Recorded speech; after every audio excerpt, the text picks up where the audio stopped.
Pada zaman Nabi Musa alaihissalam, ada seorang saudagar kaya bernama Korun. Namanya kemudian sering disematkan sebagai istilah harta karun, harta yang ditemukan di dalam tanah atau perut bumi.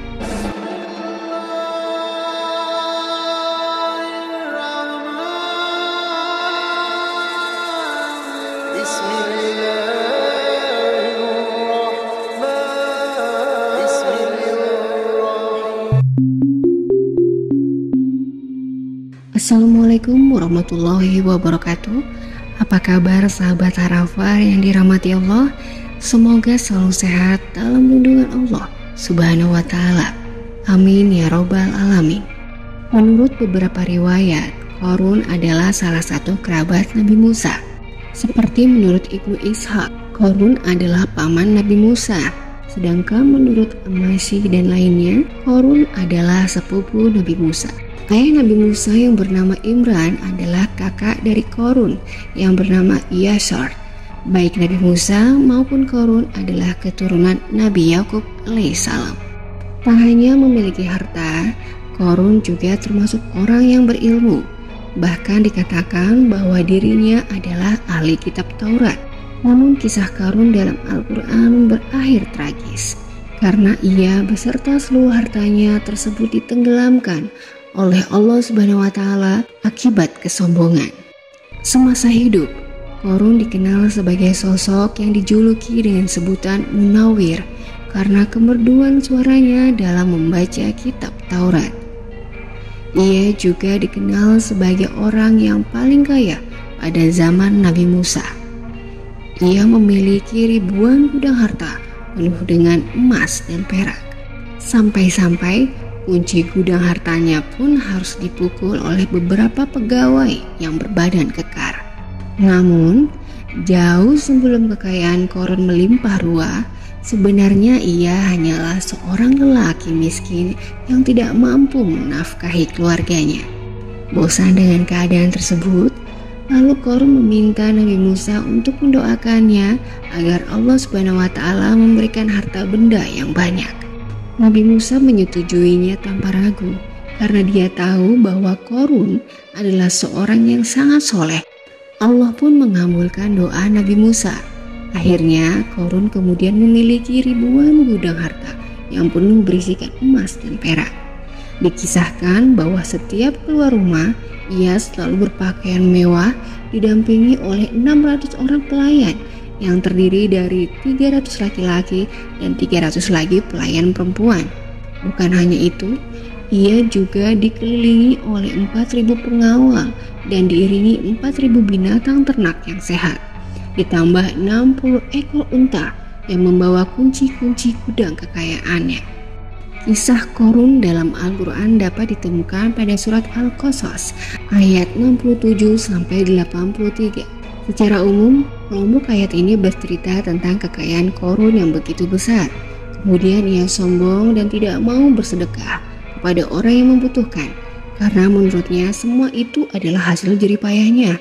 Akibat dari perbuatan sombong itu, Allah Subhanahu wa ta'ala lalu membinasakan Korun beserta seluruh harta bendanya.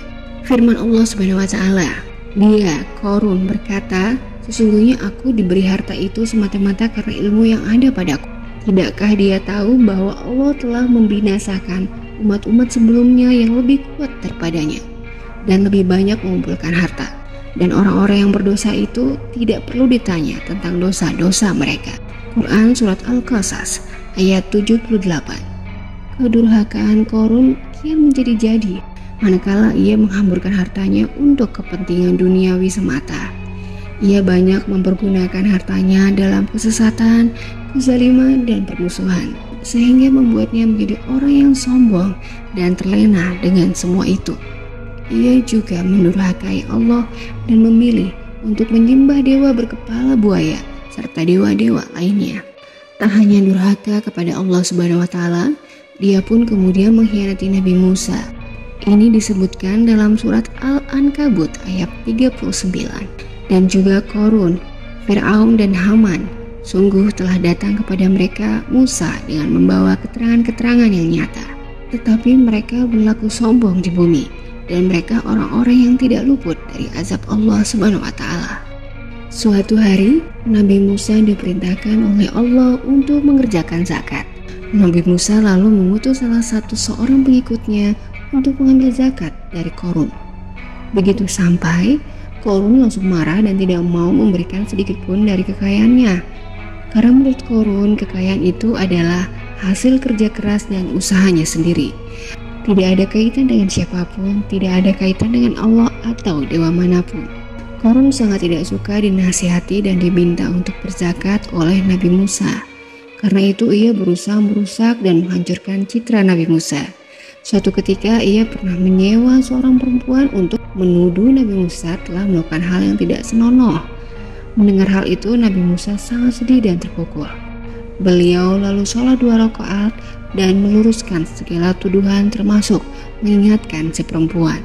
Kedurhakaan Korun mencapai puncaknya ketika ia merasa lebih baik dan lebih terhormat dari seluruh manusia, termasuk Nabi Musa alaihissalam. Ia mengatakan bahwa dirinya tidak membutuhkan nasihat kebenaran dari siapapun. Bahkan, ia tidak merasa butuh dengan apapun, termasuk ampunan dan ancaman Allah Subhanahu wa taala. Baginya, seluruh harta miliknya sudah cukup untuk melakukan segala hal. Akibat kesombongan Korun tersebut, ia kemudian diazab oleh Allah Subhanahu wa taala dengan cara ditenggelamkan ke dalam perut bumi beserta seluruh harta yang selama ini ia banggakan. Firman Allah Subhanahu wa taala, "Maka kami benamkan dia, Korun bersama rumahnya ke dalam bumi, maka tidak ada baginya satu golongan pun yang akan menolongnya selain Allah, dan dia tidak termasuk orang-orang yang dapat membela diri."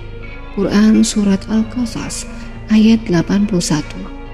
Kisah Korun dalam Al-Quran ditutup dengan peringatan dari Allah Subhanahu wa taala kepada seluruh umat manusia bahwa bumi tidak diperuntukkan bagi orang-orang yang dipenuhi kesombongan dan keangkuhan.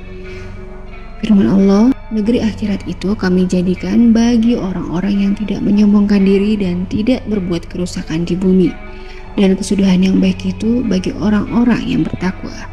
Quran Surat Al-Qasas ayat 83. Dari kisah Korun dalam Al-Quran ada beberapa pelajaran yang dapat diambil. Di antaranya, kita harus senantiasa bersyukur atas karunia Allah Subhanahu wa taala, baik yang dirasakan secara langsung maupun tidak. Kemudian, segala pencapaian kita di dunia ini merupakan bagian dari rezeki Allah, meskipun kita merasa mengusahakannya. Pelajaran selanjutnya adalah jangan lupa berbagi dengan sesama atas segala nikmat yang Allah berikan. Dan manusia tidak sepatutnya bersikap sombong. Wallahu a'lam. Sahabat Sarafar, demikianlah kisahnya. Semoga kita dapat mengambil hikmah dari kisah tersebut. Wassalamualaikum warahmatullahi wabarakatuh.